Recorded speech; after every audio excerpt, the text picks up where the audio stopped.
Bom, então, hoje começando um capítulo novo, né? Nós estamos entrando no terceiro capítulo do livro Libertação. Até na semana passada nós concluímos o capítulo que se chama Palestra do Instrutor e hoje nós vamos entrar no capítulo 3 que se chama Entendimento. Então, eles estão se preparando para fazer essa missão de resgate ou esse trabalho numa zona de umbral um pouco mais densa até. Então vamos começar. O zimbório estrelado, aos raios liriais da lua, espalhava em torno vibrações de beleza inexprimível, semeando esperança, alegria e consolo. Informado quanto aos objetivos que nos conduziriam à crosta, então também mais uma vez ficando claro isso, né? O nosso lar fica numa elevação um pouquinho aqui acima, né, da nossa atmosfera e da crosta terrestre. E quando eles vêm para o umbral, quando eles vêm fazer trabalho tanto entre os encarnados quanto nas zonas umbralinas, é sempre no nível da crosta.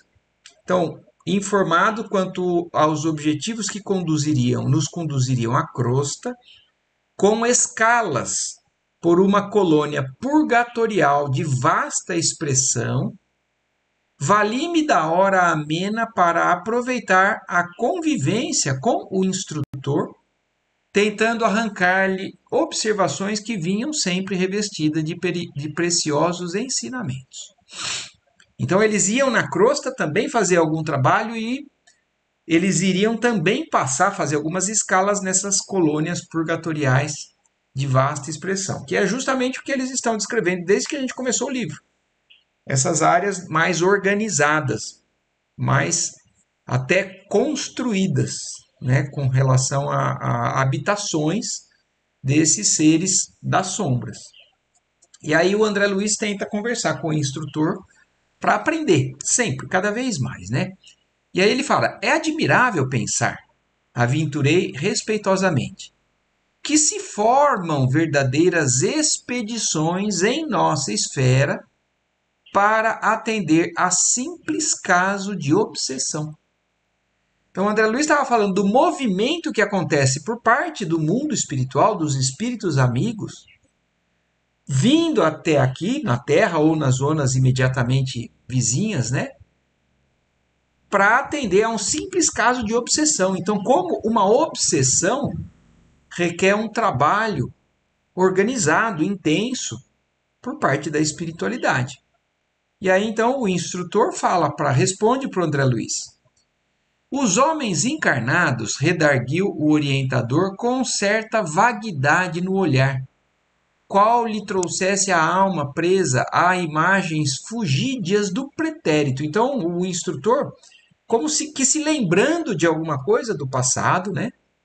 Fala, os homens encarnados não suspeitam a extensão dos cuidados que despertam em nossos círculos de ação. Somos todos, eles e nós, corações imantados uns aos outros na forja de benditas experiências. No romance evolutivo e redentor da humanidade, cada espírito possui capítulo especial, ternos e ríspidos laços de amor e ódio, de simpatia e repulsão, acorrentam-nos reciprocamente. Então, os laços, a nossa vida de relacionamento, nesse palco, né, das reencarnações, faz com que nós criemos vínculos muito fortes com outros espíritos, tanto vínculos, né, ainda em desarranjo, né, como vínculos já sintonizados. Então, como ele fala, ternos e ríspidos, laços de amor e ódio, de simpatia e repulsão.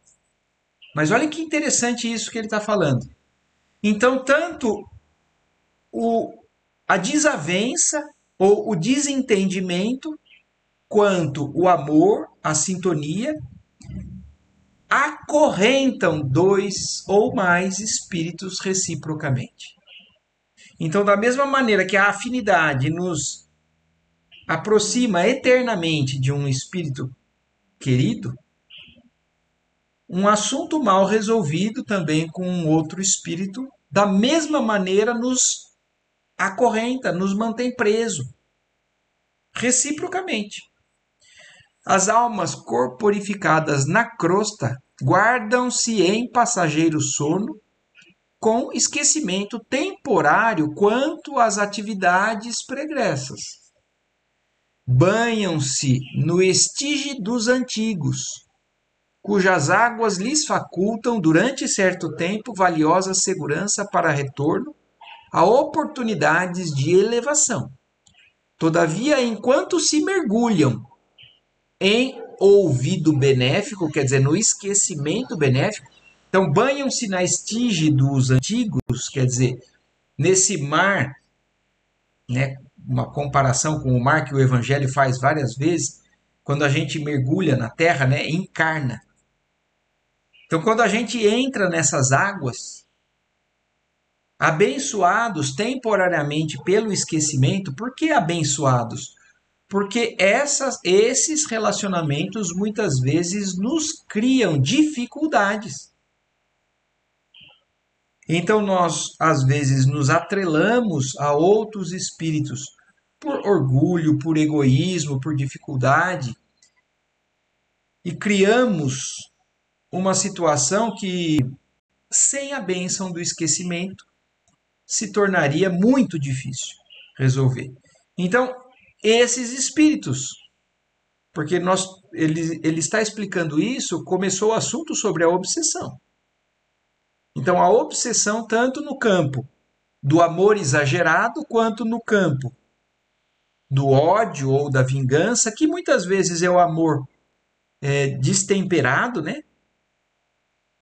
Então, criam esses vínculos que são obsessões e que muitas vezes, numa nova encarnação, através do esquecimento, é que são possíveis o início, né, dessa regeneração, dessa reestruturação do relacionamento entre esses espíritos. Os homens não se acham sozinhos na estreita senda de provas salutares em que se confinam. A responsabilidade pelo aperfeiçoamento do mundo compete-nos a todos. Então, agora também falando sobre a responsabilidade mútua que todos nós temos. Às vezes a gente acha que não tem muita relação ou importância, muito vínculo com determinadas pessoas, mas todos somos, na verdade, interdependentes. Então, a responsabilidade do aperfeiçoamento do mundo compete a todos nós. Esclarecido com respeito à jovem senhora que nos cabia socorrer, a dos irreverentes, quer dizer, o André Luiz estava falando tudo isso com base em informações sobre o assunto que eles iriam tratar. Uma jovem senhora que eles tinham que ir socorrer, que provavelmente é um relacionamento desses com dificuldades. Então, com base nisso, o André Luiz está tentando tirar informações maiores sobre essas obsessões e querendo o esclarecimento. E ele fala: a enferma, a cuja assistência fomos admitidos, está, por exemplo, em nosso passado espiritual. Então aí o André Luiz quer saber, nós estamos indo ajudar tal situação, tal pessoa. E será que com tantas reencarnações, com tanto esquecimento do passado, será que ela está nesse nosso passado espiritual? Tanto do André Luiz quanto do instrutor, que é o Gúbio, né? E o Gúbio responde: sim, confirmou Gúbio humilde. Mas não fui designado para servir no caso de Margarida, a doente que nos compele a breve expedição do momento, apenas porque houvesse sido minha filha em eras recuadas. Então, olhem só, a Margarida, uma das que eles vão fazer o atendimento, fazer essa excursão de socorro, ela foi filha do instrutor, filha do Gúpio, em uma encarnação passada. Mas ele fala, não é por isso somente que eles estão chamados a servir. Oi, Adrianinha. Boa noite, tudo bem? Boa noite, desculpa o atraso. Imagina, não tem problema. E então ele está explicando isso. Sim, existe um relacionamento. E se a gente parar para pensar, se nós nessa encarnação conhecemos e nos relacionamos com tantas pessoas, imaginem se a gente começar a remontar o que a gente já conviveu e se relacionou em encarnações passadas. Muitas vezes são os mesmos espíritos que estão convivendo de maneiras diferentes para aprender, para resgatar, para reparar e tudo mais. Mas em muitas encarnações existem outras pessoas com quem nós tenhamos tido possibilidade de conviver, de ter tido algum tipo de ensinamento, de atrito, que se a gente for somar todas as encarnações, talvez seja uma multidão de pessoas que nós tenhamos vínculos. E aqui o André Luiz só chamou a atenção a essa questão. Será que é mais uma pessoa aleatória? Uma irmã qualquer que nós devemos encarar como irmã? Ou será que realmente é alguém que nós temos verdadeiramente já alguma coisa em comum no passado? E o Gúbio já esclarece logo de cara. Sim, a Margarida já foi filha dele no passado. Mas não é só por isso. E aí ele continua explicando: em cada problema de socorro, é imprescindível considerar as várias partes em jogo. Em virtude do enigma de obsessão que nos propomos resolver, somos constrangidos a buscar todas as personalidades que compõem o quadro de serviço. Então, olhem que interessante é isso daqui, porque vamos prestar atenção, talvez a gente nem precise avançar muito, mas é importante a gente entender até para que seja útil para a gente e útil nas situações que a gente possa encontrar na nossa vida. Se a gente vai tentar solucionar alguma coisa e alguém é parente nosso ou alguém é muito amigo nosso, muitas vezes a gente pode acabar sendo parcial. E se a gente quiser ajudar de fato, a gente não pode ser parcial. Apesar do amor envolvido, nós temos sempre. Isso daí é claro que em estágios além do que a gente possa se encontrar. Mas é o que o Gúbio está explicando.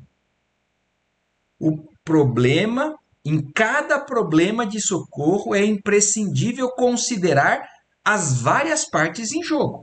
Então, é o que um juiz no direito aqui, né, ainda imperfeito que nós encontramos na Terra, procura fazer. Ele procura ouvir as partes, analisar os fatos e ser justo, de maneira imparcial. E o Gúbio está deixando claro isso. A Margarida já foi minha filha, ela talvez esteja vivendo uma dificuldade de uma obsessão, mas eu não posso encarar ela como sendo a vítima e o obsessor, supondo, né, como sendo o algoz, o único algoz. Então, em virtude do problema, do enigma de obsessão que nos propomos resolver, somos constrangidos a buscar todas as personalidades que compõem o quadro de serviço. Perseguidores e perseguidos entrelaçam-se. Em cada processo de auxílio, em grande expressão numérica. Então, olhem só, e aí mostrando também o seguinte: às vezes o foco principal daquele problema são duas pessoas. Mas existe um número de pessoas envolvidas maior do que simplesmente duas pessoas. Existe um número de experiências envolvidas, que também não é só daquela encarnação, ou talvez não só da encarnação passada. Envolve inúmeras outras encarnações que aqueles espíritos já podem estar se relacionando e com dificuldades, um prejudicando e o outro sendo prejudicado, e vice-versa, e isso mudando dependendo do quadro na reencarnação. Então, perseguidores e perseguidos entrelaçam-se, e em cada processo de auxílio, uma grande expressão numérica. E muitas pessoas estão nessas condições. Cada espírito é um elo importante em extensa região da corrente humana. Quanto mais crescemos em conhecimentos e aptidões, amor e autoridade, maior é o âmbito de nossas ligações na esfera geral. Então, aqui também mostrando o seguinte: quanto mais nós evoluímos, aprendemos, nos capacitamos, vamos então nos capacitando em amor e autoridade, maior é o âmbito de ligações, de espíritos que eu tenho, algum tipo de influência, de capacidade de intervir, de preocupação ou de possibilidade de intervir. Almas existem que se veem sob o interesse de milhões de outras almas. Então, olha isso, às vezes um caso de duas pessoas ali que estão com essa dificuldade, existe uma infinidade de espíritos que se preocupam com eles também, que se relacionam com eles também. Pode ser que eles estejam vivendo esse momento extremamente isolados, porque se fecharam para o restante. Mas existe sim, nós nunca estamos sozinhos. Nós já vivemos, convivemos e criamos vínculos, e inclusive vínculos com espíritos que nos amam e muito, em várias vidas. E aí ele segue explicando: enquanto os movimentos da vida se estendem harmoniosos sob os ascendentes do bem, as dificuldades não chegam a surgir. E agora ele está explicando com relação a essa situação de relacionamento entre dois espíritos encarnados, por exemplo. Então, enquanto esse movimento da vida está tudo bem, porque só está acontecendo coisa boa, então as dificuldades nem chegam a aparecer. Contudo, quando a perturbação se estabelece, não é fácil desfazer obstáculos, porque em tais circunstâncias é indispensável procedamos com absoluta imparcialidade, dando a cada um quanto lhe caiba. Então vamos tentar analisar tudo isso que foi dito aqui com um exemplo. Então imaginem o seguinte: vamos cada um de nós pegar o nosso exemplo. Então eu nasci numa família que eu tenho meus vínculos positivos, aquelas pessoas que me amam, ou eu reencarnei sob a proteção de espíritos, de mentores, que apostam na gente, que acreditam na gente, que se esforçam pela gente constantemente e nos estimulam. E quando está tudo bem, tudo fácil, ótimo. Agora, surge uma situação que uma pessoa se aproxima e nos leva a fazer algo muito fora do que Deus e Jesus espera de nós. Por exemplo, a gente se irrita muito, a gente pode ser violento, ou a gente pode chegar a cometer um crime, ou a gente pode, em outros setores, ser infiel, prejudicar uma pessoa que às vezes é muito fiel a gente. Então imaginem essa situação. Eu sou amado, eu estou agindo bem, mas de repente eu encontro um ponto fraco meu e alguém me facilita a eu cair nesse ponto fraco. Então é alguém que me quer ver mal, é alguém que quer me instigar para fazer alguma coisa errada e eu faço. Ou é uma pessoa que quer se vingar de mim, ou é uma pessoa que ela tem um vínculo muito forte comigo. E eu então erro. E aí aquele espírito que quer me prejudicar continua me prejudicando. E eu vou cada vez mais afundando. Os espíritos que vão nos ajudar. Então aí vamos agora analisar. Eu errei muito, eu estou sendo influenciado por um obsessor. E o meu mentor, ele quer me ajudar. Mas o meu mentor, ele já é um espírito mais elevado. Então esse meu mentor não vai me ajudar prejudicando o outro. Não faz sentido, porque isso não faz parte de um espírito jamais evoluído. Então, ser parcial, beneficiar o protegido e prejudicar um espírito que supostamente é o espírito mais errado dessa história, ou é o ser mais errado. Porque cada parte tem a sua parcela de culpa, de responsabilidade. E então isso é algo que a gente às vezes ainda não consegue fazer. Nós ainda somos muito parciais. Quando acontece alguma coisa com o nosso filho, nós temos uma tendência imediata de proteger o nosso filho e dar lição naquele que prejudicou o nosso filho. E muitas vezes, o meu filho pode ter sido o princípio de todo o problema. Ou pode ter sido quem alimentou esse problema para ele chegar no ponto em que chegou. E é isso que está falando. Então, nesses casos que são inúmeros acontecendo hoje, aqui na crosta terrestre, então inúmeras situações de pessoas que não conseguem ainda estar sintonizadas, alinhadas, se prejudicam, e a gente vai ter que condenar um e absolver outro. Os espíritos, então vamos voltar de novo ao que foi dito aqui, né? Enquanto então os movimentos da vida se estendem harmoniosos sob os ascendentes do bem, as dificuldades não chegam a surgir. Mas aí vamos colocar uma dificuldade, alguma coisa que nos tira da zona de conforto. Quando a perturbação se estabelece, não é fácil desfazer obstáculos, porque em tais circunstâncias é indispensável procedamos com absoluta imparcialidade, dando a cada um quanto lhe caiba.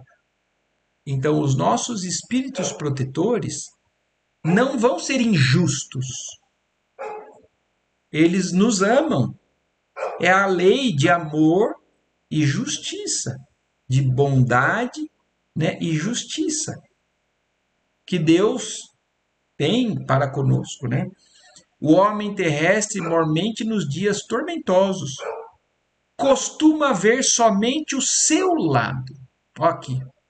Como ainda, se nós analisarmos isso sinceramente, nós, o homem terrestre, mas especificamente nos dias tormentosos. Então, quando a gente está sofrendo, a gente costuma ver só o nosso lado. Mas acima da justiça comum, propriamente considerada, outros tribunais mais altos funcionam. Por mais que ainda exista injustiça acontecendo por nossa parte, por parte da justiça dos homens encarnados, acima deles, outros tribunais mais altos funcionam. Em razão disso, todos os casos de desarmonia espiritual na Terra movem aqui extensa rede de servidores que passam a tratá-los sem inclinações pessoais, em bases do amor que Jesus exemplificou. E nessas ocasiões, preparamo-nos a satisfazer todos os imperativos de trabalho salvacionista que a Terra nos imponha ou proporcione dentro das atividades que lhe são conexas. Então, começa o assunto com o Gúbio explicando exatamente isso.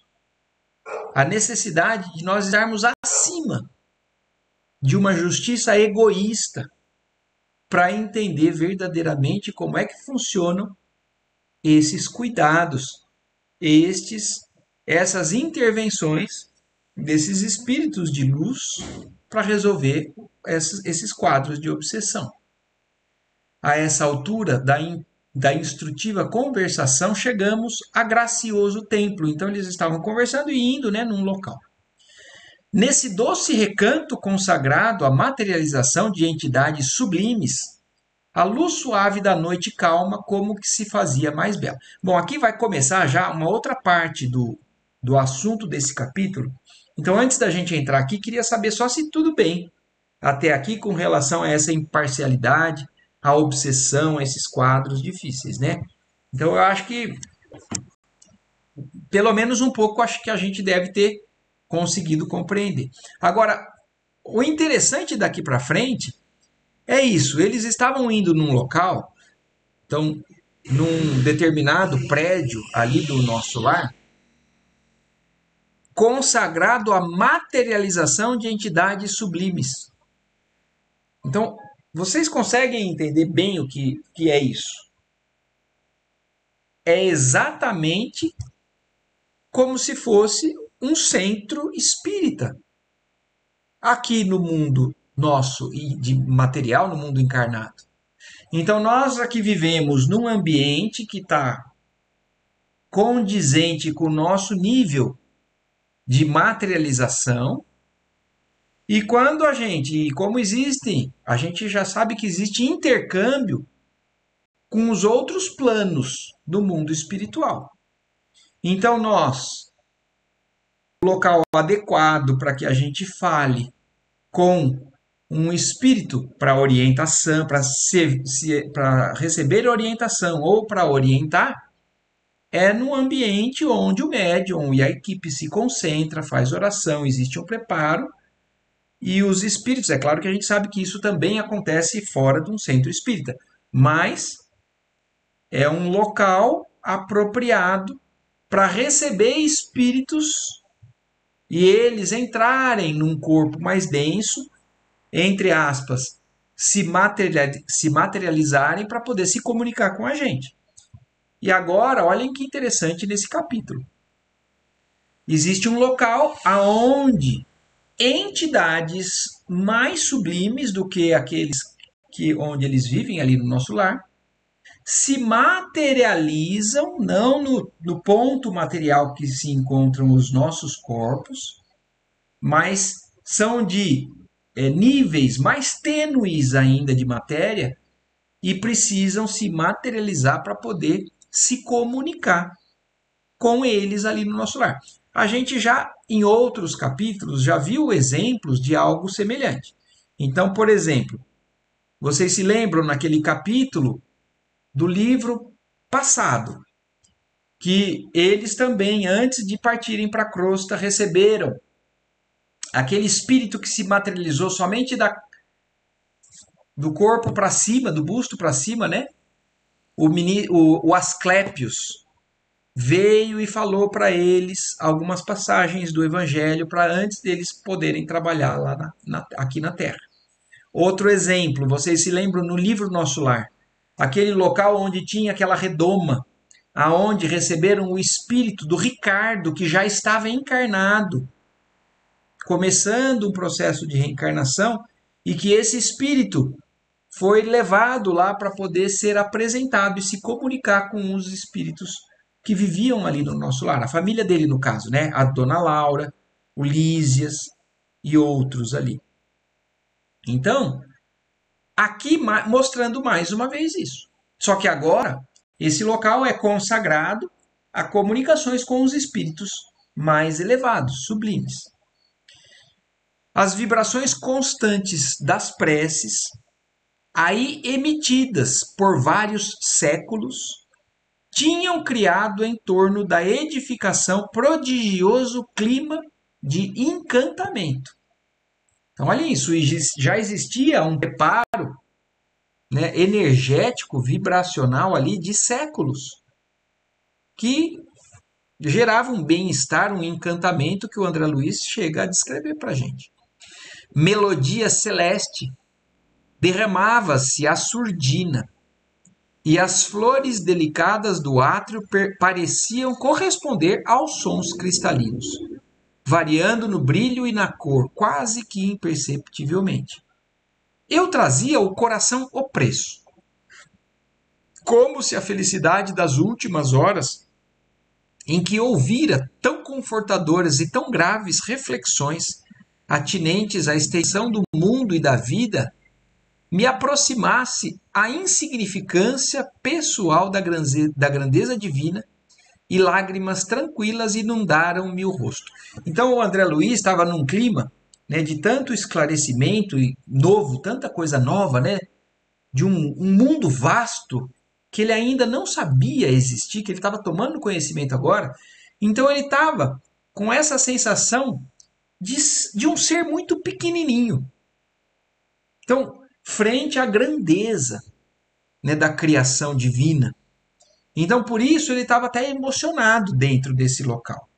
Ele estava envolvido nesse tipo de vibração, de sentimento. O instrutor tomou-nos à frente e juntos penetramos o jardim que circundava o aprazível santuário. Alguns irmãos adiantaram-se acolhedores. Um deles, o instrutor Gama, que se encarregava dos serviços da casa, abraçou-nos e disse com bondade: chegam no momento preciso. Os doadores de fluidos sublimados encontram-se a postos e a outra comissão já veio. Então, aqui também, mais uma vez, mostrando uma condição análoga do que a gente presencia e vivencia num centro espírita, num dia de trabalho mediúnico, para reforçar, primeiro, que isso existe também em outros níveis, e segundo, a importância da manutenção de um padrão vibratório harmônico e de sustentação para os trabalhos acontecerem de maneira mais seguras e mais até leves, né? Então, porque aí o instrutor Gama falou, vocês chegaram na hora certa. Os doadores de fluidos sublimados já estão a postos. E a outra comissão já veio. Então, os grupos que são destinados, então, num trabalho mediúnico, a gente sabe que tem o médium, o doutrinador, e a mesa, muitas vezes, é composta pelos médiums, né, que são de sustentação. Os que mantêm um padrão vibratório, ou pelo menos deveriam manter um padrão vibratório, de oração um pouco mais elevada para poder favorecer o trabalho. E aqui também é o que está descrevendo o que acontece também ali no nosso lar. Entramos sem detença. Soube de imediato que outro grupo constituído, aliás, por duas irmãs, ali se achava com o objetivo de receber instruções de serviço para esferas mais baixas. Então, olhem isso, não era só o grupo do André Luiz, do Gúbio. Duas irmãs estavam ali também, antes de descer para esferas mais baixas, com o objetivo de receber instruções. Cariciosa claridade azul brilhante banhava o largo recinto, adornado de flores níveas, semelhantes aos lírios que conhecemos na terra. Não houve tempo para conversações prévias. Em seguida, às saudações ligeiras e cordiais, foi composto o conjunto de oração. Os doadores de energia radiante, médiums de materialização em nosso plano, então é outro nível, se alinhavam não longe em número de 20. Olhem isso. 20 médiums de materialização para poder doar fluidos, para poder alguma entidade mais sublime vir ali se materializar e conversar com eles. Aquelas duas irmãs que iriam receber inicialmente, né, a orientação. Comovedora partitura soou, argentina e leve, em aposento próximo, predispondo-nos à meditação de ordem superior. E logo após a prece, formosa e espontânea, pronunciada pelo responsável mais altamente categorizado na instituição, eis que a tribuna doméstica se ilumina. Então, de repente, no meio da oração, uma luz toma, né, ali a forma na frente deles. Esbranquiçada nuvem de substância leitosa brilhante, adensa-se em derredor e pouco a pouco, desse bloco de neve translúcida, emerge a figura viva e respeitável de veneranda mulher. Indizível serenidade caracterizava-lhe o olhar simpático e porte de Madonna antiga, repentinamente trazida à nossa frente. Cumprimenta-nos com um gesto de bênção, como se nos endereçando a todos os raios da luz esmeraldina em que forma de auréola lhe exornam a cabeça. Que em forma de auréola lhe exornam a cabeça. Quer dizer, ela tinha essa figura sublime e uma auréola sobre a cabeça. As duas moças que formavam a comissão de serviços, estranha a nossa, avançaram com lágrimas discretas e rojaram-se genuflexas. Mãe querida, clamou uma delas com tal inflexão de voz que nos cortava as fibras mais íntimas. Ajuda-me a falar-te. A saudade longamente reprimida é um fogo que consome o coração. Auxilia-me. Não me deixes perder este doce e divino minuto. Então, essa entidade sublime, como descreveu até com a auréola acima, como a gente vê isso não é, então, ficção, né? Esses espíritos sublimados possuem uma auréola de luz em cima da cabeça, era mãe dessas duas irmãs. E aí, pela emoção, elas não querem prejudicar o trabalho, pedem o auxílio. Apesar dos soluços de emoção que lhe vibravam no peito, continuou: abençoa-nos para a grande jornada. Há muito tempo aguardamos esta hora breve de reencontro contigo. Perdoa-nos, mãezinha, se insistimos tanto na rogativa. Contudo, sem tua proteção amorosa, como vencer nos turbilhões do abismo? Desejando talvez justificar-se ante os olhos maternos, acrescentava em pranto. De conformidade com as tuas amadas recomendações, além de nossas tarefas habituais de serviço em que a tua bondade nos situou, temos velado pelo paizinho, mergulhado nas sombras. Todavia, há 6 anos buscamo-lo embalde. Então, olhem que interessante isso, né? Para que a gente analise as circunstâncias. A mãe habita numa esfera muito mais alta. As duas filhas são reconhecidas, porque por influência dessa mãe, habitam o nosso lar, que é já um local de motivo de gratidão. Então elas falam, né? Nós trabalhamos na zona de serviço que você nos ajudou hoje a conquistar e, além de tudo, temos velado pelo paizinho, o pai delas, em zonas mais profundas do umbral. Mas qual é o problema? Há 6 anos elas estão fazendo isso sem muito resultado. Escapam-nos a influência renovadora. E se escapa-nos, quer dizer, o pai, apesar do auxílio das filhas, escapa da influência renovadora que elas tentam proporcionar a ele. E se compraz na companhia de entidades que, por onde passam, vampirizam as criaturas. Então, o pai delas está envolvido com esses espíritos vampirizadores de energias, né, dos seres encarnados e também dos desencarnados. Não nos recebe a atuação carinhosa. senão em forma de pensamentos vagos, de que se desvencilha facilmente. E se multiplicamos providências salvacionistas, procede como louco. Gesticula a esmo, colérico e irritado, grita blasfêmias e solicita o concurso de seres viciados, a cujas radiações escuras se entrelaça, repelindo-nos as sugestões e a presença. Prefere o contato de entidades ignorantes e infelizes, detestando-nos a ternura. Então, olhem para que a gente também entenda isso. É um quadro onde ele, apesar de estar nas mãos desses vampiros, ele está fazendo essas escolhas ainda. Ele ainda se afasta de bons pensamentos, de boas influências, e prefere se ligar a pensamentos de rebeldia, de raiva, seja lá qual a desarmonia do pensamento.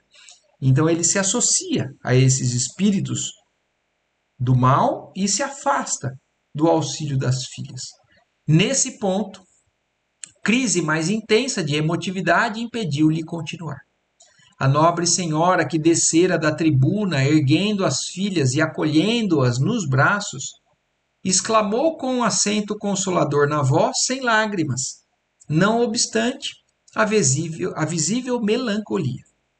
Filhas amadas, o sol combate a treva todos os dias. Batalhemos contra o mal incessantemente até a vitória. Não se suponham sozinhas no conflito doloroso. Desculpemos o papai infinitamente e colaboremos por restituí-lo à terra firme da luz. Então aqui também está um grande exemplo de uma das maiores instruções que Jesus nos passou. Existe um número de vezes que eu tenho que perdoar, né, ou desistir de tentar ajudar. Há 6 anos que elas estão tentando e não conseguem, mas aí a mãe lembra. O sol nunca desiste de combater as sombras. E vocês, então, também ajam assim, perdoando infinitamente. Podem ser mais 6 anos. Continuem perdoando. Continuem tentando os mesmos esforços para restituir ele à luz quando for o momento que ele abrir as portas para isso. Se o Cristo trabalha por nós desde o princípio dos séculos, sem que lhe possamos compreender a amplitude dos sacrifícios, que dizer das nossas obrigações de amparo e tolerância uns para com os outros? Cláudio se fez para sempre credor da nossa estima e gratidão, apesar do pavoroso crime oculto que nolo arrebatou às profundezas. Então, olhem isso. O Cláudio, né, é o marido dessa entidade, pai das meninas, e é o que a mãe está falando. Ele é para sempre um credor da nossa estima e gratidão, porque ele nos ofereceu muito também, apesar do crime que ele cometeu, que o levou a essa condição. E aí ela explica, inclusive, o que foi esse crime. Envenenou um parente para conseguir a riqueza material que nos ofereceu educação e conforto na esfera carnal. Então, não se justifica o que ele fez. Tanto é que ele está colhendo as consequências desse crime. Mas mesmo no crime, existe algo que é considerado como um atenuante ali, pelo menos, porque ele criou vínculos, porque ele fez isso, nunca deveria ter feito, mas ele fez isso pensando em dar conforto, dar condições de educação e conforto para a família.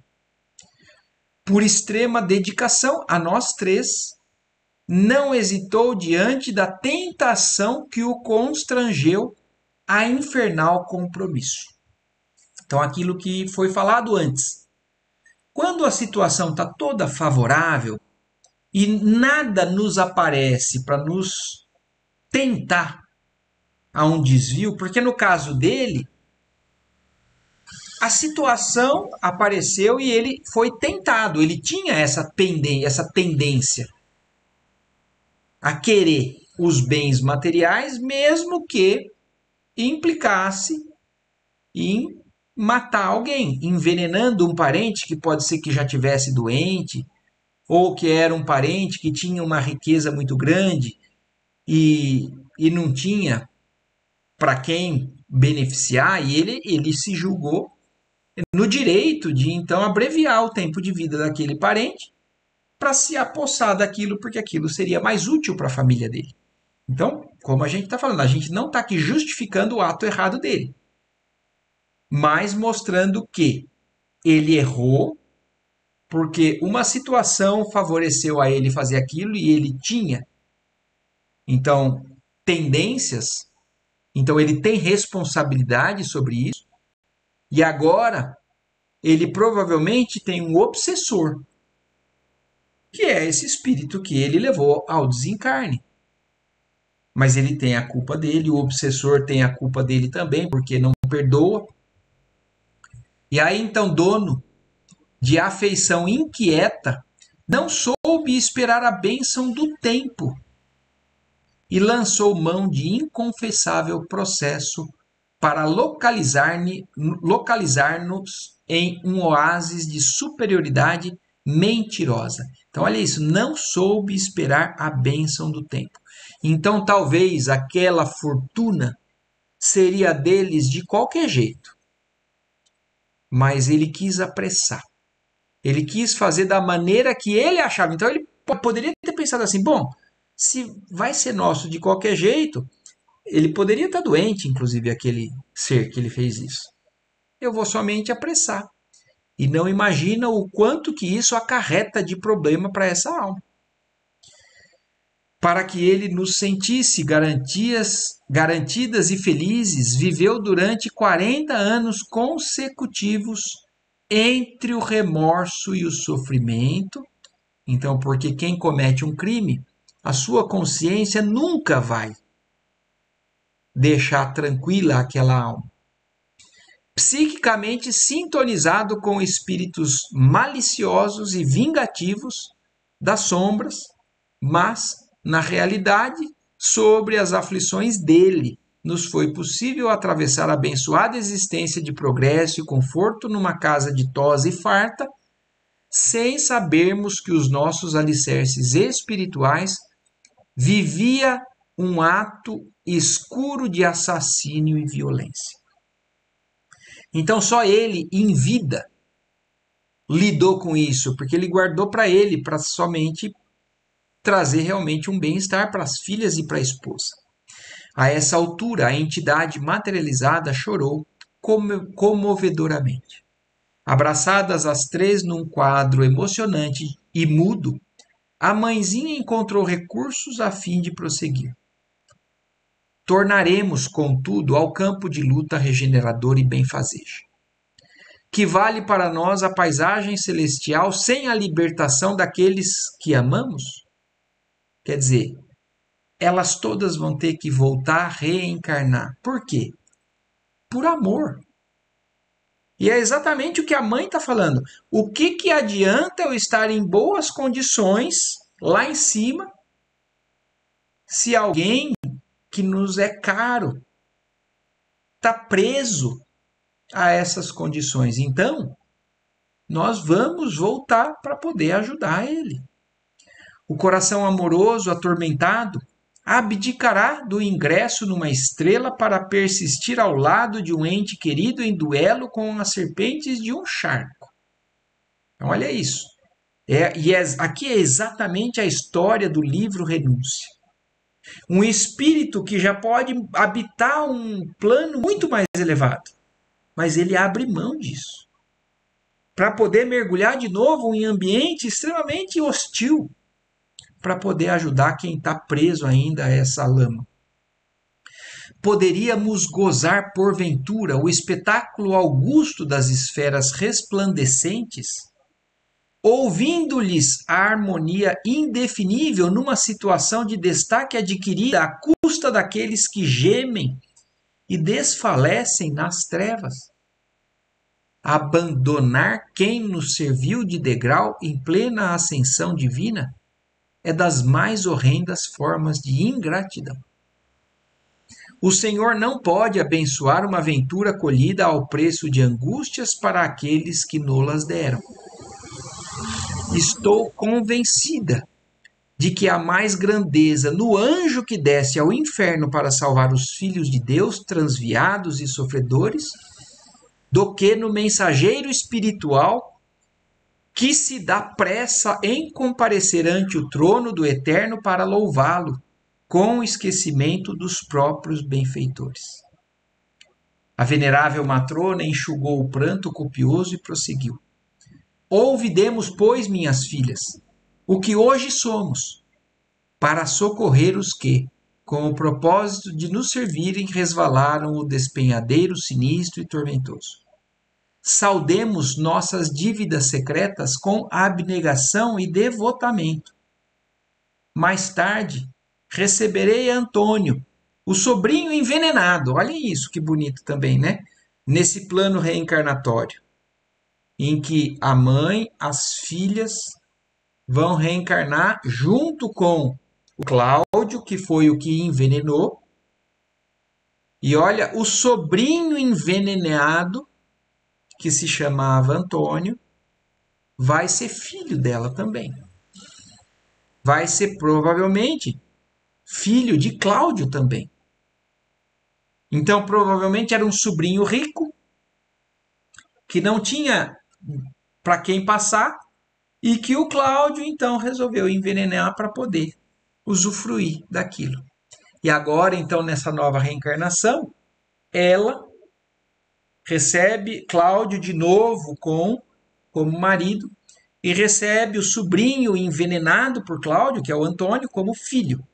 Então, em meus braços maternos, reaproximando-o de Cláudio, através da cordialidade e do respeito vividos em comum.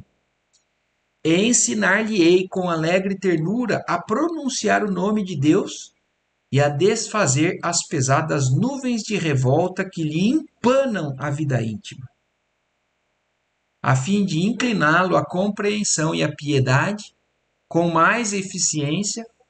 Comprometi-me a acolher também no tabernáculo materno as 6 criaturas desviadas do bem, às quais se apegou, desvairado nas regiões inferiores em face da culpa de quem nos foi desvelado amigo. Meu afeto reinará dificilmente num lar repleto de corações menos afins com o meu. Então, olha isso, ela sabe que vai ser uma reencarnação com filhos com muito atrito, com muita dificuldade, onde Jesus me ensinará a soletrar venturosa a doce lição do sacrifício silencioso. Muitas vezes lidarei com a discórdia e a tentação, todavia não poderemos acreditar em felicidades de improviso. Conquistaremos em cooperação abençoada aquela paz que Cláudio sonhou para nós e que ele próprio não desfrutou. Para que eu parta, porém, no rumo da reencarnação é necessário que o papai renasça primeiro. Sem este marco inicial, não posso atacar o nosso processo redentor em nova fase. Ajudemo-nos assim reciprocamente. Enquanto procuro transformar Antônio, reajustando-lhe as fibras afetivas, inclinem ambas o espírito paterno à esperança e à meditação reconstrutivas. Então, as filhas estão cuidando do ambiente psíquico do pai e a mãe está cuidando do ambiente psíquico do sobrinho, que foi morto pelo marido, né? As jovens derramaram pranto comovedor, em que se misturavam angústia e alegria, e a matrona, iluminada, revelando-se em despedida, acrescentou: não desanimem. O tempo é das mais preciosas dádivas do Senhor, e o tempo nos auxiliará. O porvir reunir-nos-á de novo em abençoado refúgio terrestre. eu e Cláudio, então renovado, receberemos muitos filhinhos, e vocês duas estarão entre eles, reconfortando-nos os corações. Tereis sobre o peito algumas pedras preciosas por lapidar no esforço de cada dia. E dentro da alma, duas flores, em ambas, cujo perfume celeste me sustentará as energias necessárias à perseverança até o fim. Compensar-me-ão vocês duas de todas as canseiras. Juntas pelo amor imperecível, trabalharemos sustentadas pela recordação, embora imprecisa, da gloriosa vida espiritual que um dia nos acolherá felizes e triunfantes. Lembremo-nos de Jesus e avancemos. Silenciou a emissária e as moças, provavelmente avisadas de que o tempo permanecia esgotado, abraçaram de encontro ao coração, sedentas de carinho. A mãezinha beijou-as, enternecida, e após saudar-nos cordialmente, tornou à tribuna, em cujo topo desapareceu ao nosso olhar, numa onda de neblina evanescente. Entreolhamo-nos em lágrimas, como quem tivera permissão de repousar a mente em branda melodia. As irmãs retomaram o lugar que ocupavam e música balsâmica se fez ouvir, renovando-nos o ambiente, obedecendo, certo, ao intuito de modificar-nos o campo vibracional. Então, por hoje nós vamos parar por aqui, porque termina nessa primeira comunicação, ainda vai existir uma outra materialização ali, mas já fica bem claro uma série de lições, né, nessa comunicação. Primeiro, com relação a esses níveis que cada um dos espíritos podem se encontrar, o como que num novo planejamento reencarnatório eles vão estar juntos novamente, o como existem afinidades. Então, olhem como a mãe está falando. Eu vou ter em volta de mim uma situação que eu sei que vai ser muito difícil, mas eu vou ter dois espíritos afins, dois espíritos já sintonizados, que vão me ajudar, que são essas duas meninas, essas duas filhas. Então, como está preparado, né, planejado a reencarnação, mas depende inicialmente da reencarnação do Cláudio. Do Cláudio não, do Cláudio. E aí depois dos próximos ali que vão vir na sequência para poder se configurar novamente um quadro de reparação. E aí na semana que vem a gente volta aqui a partir do item 38, que vai ser uma nova materialização, uma nova situação que vai acontecer, que o André Luiz vai descrever para a gente. Certo? Alguma coisa que vocês queiram falar ou comentar, perguntar? Se não, é isso, né? Uma maravilha. Então agradecemos somente a Deus, né, por mais uma vez essa oportunidade da gente estar junto aqui. E uma ótima noite, uma ótima semana para todos. Se Deus quiser. Um abraço para todos. Que assim seja. Amém. Tchau, tchau.